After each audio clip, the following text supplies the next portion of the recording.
Good afternoon, plant people. So, ayan po. Hapon na ngayon. Yan, lumabas tayo kasi kanina, tanghali, pumunta ko dito para tingnan yung mga succulents natin kung okay ba sila. Baka may nasa sunburn na naman or nasasobrahan sa init. Pero, wala naman. Pero, pagpunta ko dito kanina guys ay open na yung flower ng ating gymno. Yan. Kaso ngayon guys, close na. Ayan. So, kaninang tanghali guys, bukas yan. Pati ito. Yan, this one. Yan. Wala na. Close na din siya, guys. Hindi ko siya na-pollinate kasi wala siyang kasabayan mag-bloom. So, siya lang talaga. And yung bunga nito, nakuha ko na siya. Nilagay ko na naman dito, guys. Oh, yan. Tapos, kanina, medyo binasa ko yung mga nandito natin na gymno kasi sobrang tuyo na talaga nila. And, ano naman na sila dito, guys, kanina, tanghali. Makulimlim na sila dito kasi meron tayong shade net sa taas, tapos yung yung mga puno sa guys dito sa gilid medyo na shade sila kasi yung init ay bumaba na. So yung dito banda hindi ko to ginalaw, hindi ko to binasa kasi mainit pa sila. Yung dito lang yung hindi na. So ayan.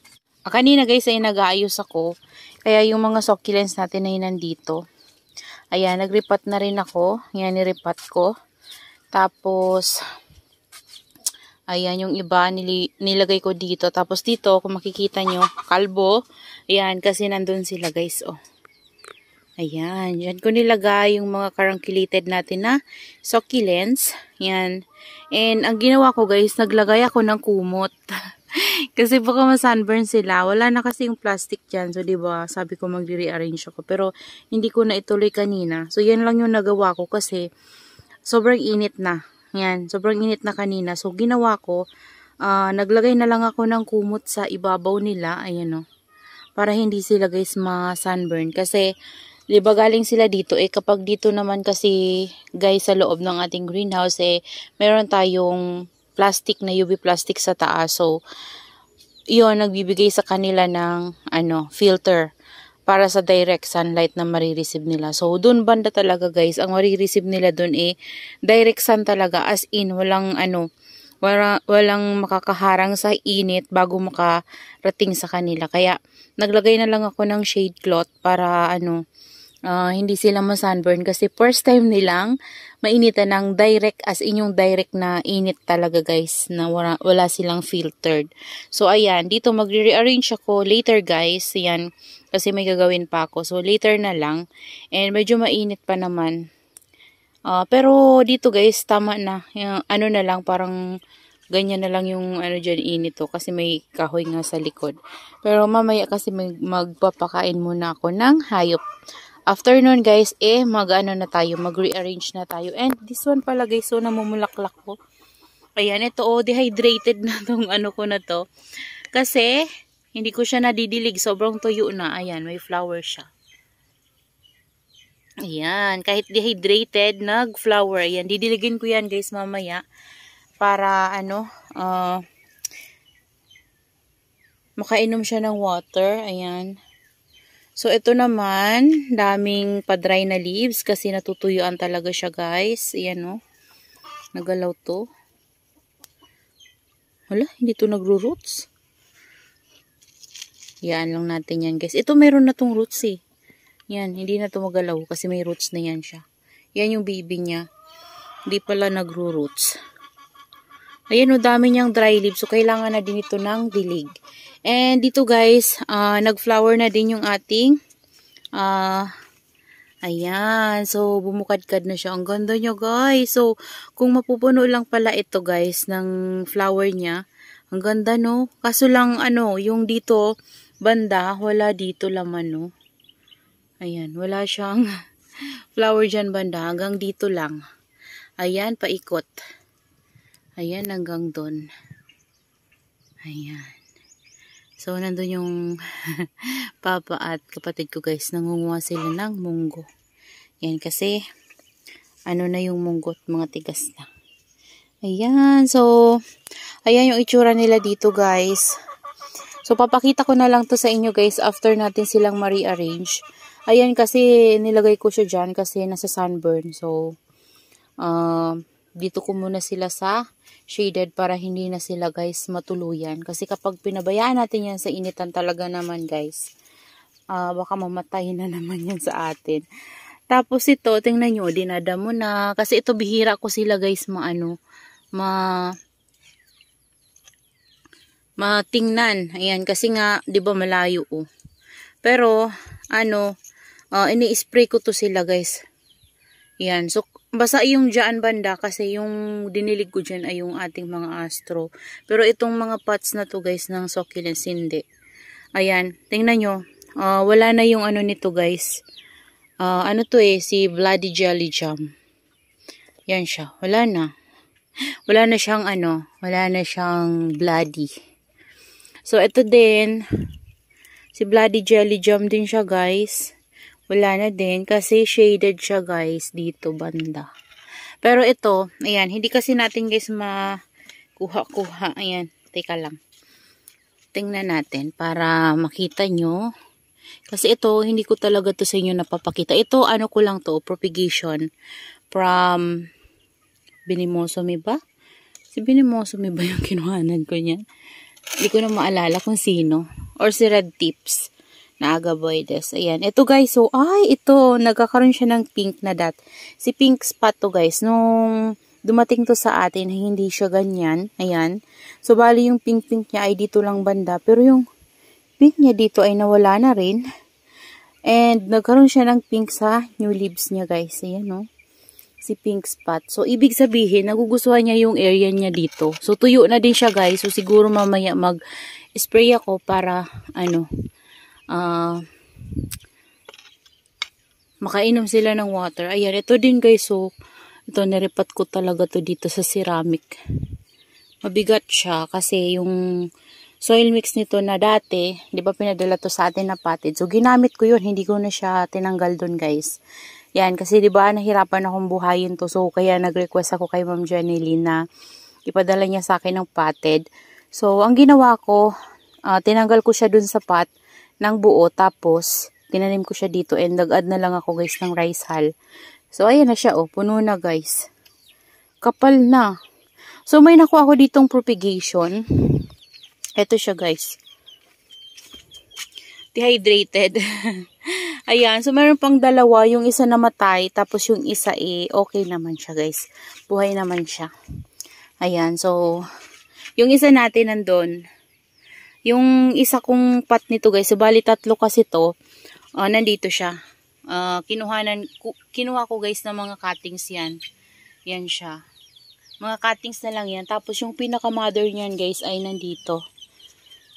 Yan dito. Ayan. So, yan na. Nakalbo na siya kasi kinuha ko yung mga dyan. Iba. Pinropagate natin dun sa sa ceramic pot. So, ayan. Ito. Hayaan ko na to guys na mag-trail siya.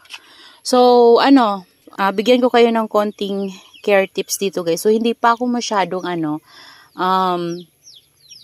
maalam sa pag-aalaga nito. Pero pansin ko sa kanya guys, ayaw niya yung palagi siyang basa. So, mas okay sa kanya yung nadadry siya. So, didiligin nyo siya guys kapag tuyo na talaga siya. So, kapag tuyong-tuyo na talaga siya, doon nyo siya diligin. Okay na okay siya guys. Pero wag nyo siyang laging babasain.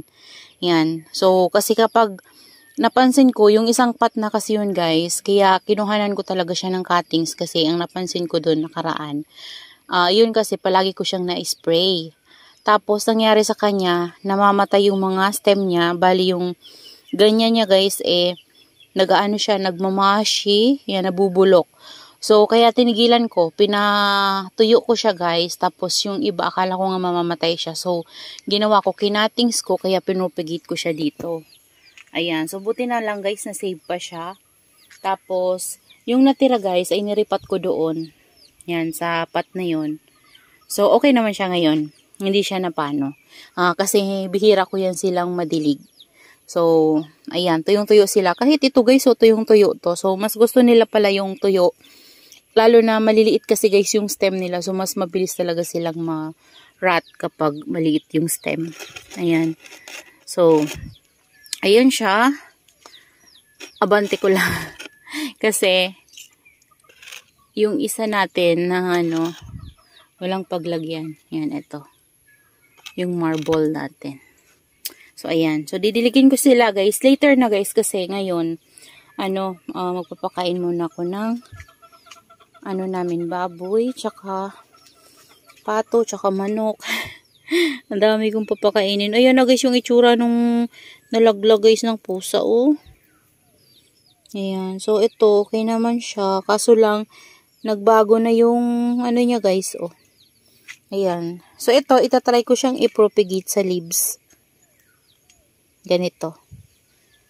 Sa flower stalk niya, guys, galing. I-try ko siya, guys. Baka sakaling mabuhay natin galing sa flower stalk. Yan. Kasi, gusto ko to, guys. Itong ano na to, succulent na to. Kasi, ano siya, kakaiba yung mukha niya. Alam nyo ba, dati ang napakamahal nito, guys. And ngayon, mura na siya. So, ganito, kakabili ka na ng 100. Ito, 100 ko lang to, guys, nabili. Same dito sa isang ito. Oh. Ayan, so dalawa na sila. Ayan siya. Ang ganda ng ano kasi niya, guys, yung leaves niya talagang unique talaga. Kakaiba. Siya lang yung kakaiba sa mga succulents. So, halos naman, guys, ng succulents, iba-iba naman talaga yung mukha. Pero ito talaga iba. Iba yung klase niyang, ano niya, leaves niya. Yan, hindi ko alam kung isa din ba siyang, ano, Echeveria or, ano, hindi ko alam. Ayan, basta yung pangalan daw yan ay Sichuensis. Yan, Sichuensis. Tama ba yung pronunciation ko? Hindi ko alam kung tama. Ayan, tapos yung ano natin, guys, variegated silver balm, ayan na siya. Ayan. Tapos yung baby niya dyan, lumalaki na din. Tapos ito yung isa. Ala, masikip pala siya dito, guys. Ito yung isa. Hindi ko alam kung nabubuhay ba yung baby niya sa ilalim. Ito parang hindi nagtuloy yung baby niya sa ilalim. Yan, okay lang kahit hindi magtuloy. Basta buhay yung mother. Ayan, no. Yan. Nabugbog kasi, guys, yung baby niya sa pinakapuno niya, guys, nung inaprot siguro nila, guys. So, ayan. Ang ganda ng mukha ni Silver Balm. Kakaiba, diba? So, ayan na. Sana ba yun? Ito yung ano natin. Yung full bar. Ayan, mahirap talaga, guys, si full bar. Tingnan nyo, guys. So, kahit na shaded sila dito, guys. So, balik ko lang to. Tingnan nyo. Kahit shaded sila dito, tingnan nyo. Nagtutuyo talaga, guys, yung leaves niya. Pati dito, oh. Iniinuman niya, guys, yung leaves niya. So, siguro kailangan ko rin yan diligin mamaya. So, ito yung it na pala, guys, na ano, oh. Yan, siguro masisave pa to natin. So, hayaan ko lang siya dyan ma-air dry. Ayan. Pero, ayan, oh, tingnan nyo. Ganyan ang nangyayari sa kanya, guys. So, ayan. So, tuyo na kasi yan, guys. Tapos, sobrang init talaga ngayon, as in. Ayan. Kaya kung gusto nyo din mag-alaga, guys, ng full bar na succulents, yan, hindi ko alam kung kahit yung iba ba na full variegated na succulents, eh, ganito din ba. Pero, pansin ko dito sa full variegated ko na super balm, maselan talaga siya, guys, sa init. So, ayan. So, shaded talaga sila dito. Hindi ko na talaga, guys, tinatanggal yung net sa taas ngayon. Diba nakaraan tinatanggal ko na siya ulit. Pero ngayon, hindi na ulit, guys. Kasi grabe na yung init. Simula 8 pa lang, guys, ng umaga, masakit na talaga yung init. Kaya hindi ko na tinatanggal. Kaya kung ano yung nare-receive nila na sunlight dito, guys, yun lang kung makalusot lang yung init. Kasi kapag mababa pa talaga, pag ganun yung init. So, yung makalusot lang, guys, sa shade net natin. So, kapag nakalusot sila doon, the rest, ano na talaga, shaded na. Kasi, yung net natin sa taas ay hindi ko tinatanggal. So, gusto ko nga, guys, yung net natin. Ayan, kasi masira na talaga. Kasi net yan, guys, ng orchids ko. Napakatagal na talaga. Taon na yan. Sobra na talaga, guys. Ilang taon na yan sa akin. Sobrang tagal na niya. Grabe, matagal na talaga siya. Siguro mga 17, 18, 19, 20. 7 years na siguro to sa akin, guys. Itong net na to. Kasi, dati talaga wala pa ako nitong succulents. Hindi pa ako nag-aalaga nito at hindi ko pa to siya kilala. noon, 2017. Orchids talaga yung collection ko. Ayan, ito yun siya. Ito yung net na gamit ko sa kanila. 70% shaded net. So, yan yun. So, nalipat na lang dito sa ating mga succulent. So, okay pa naman siya guys, nagagamit pa rin. Kaso lang sa katagalan kasi ayan yan kasi nabubutas siya before kasi sa katandaan na din niya guys. Tapos, syempre ulan init yung natatanggap niya. Tapos nakikis-kis yan guys dun sa bamboo na pinaglagyan namin before, kaya na ganyan siya. Pero matibay yung na to guys, net na to. Ang tagal na niya, grabe. Ayan. So, yan guys, nagbigay lang ako ng update sa inyo. So, bali ito, inakyat ko muna itong ating octopus chantilly dito guys. Yan. Kasi, so, sobrang init, nasusobra na siya na dehydrate na talaga. So, mamaya bibigyan ko rin siya ng water. Pinapa-cool down ko lang guys yung, nila, soil, kasi mainit yan sila guys. Yan kasi nainitan talaga sila dito.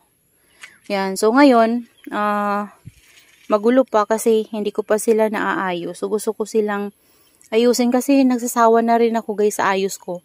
So gusto ko panibago naman, yung panibagong mukha naman ba nila.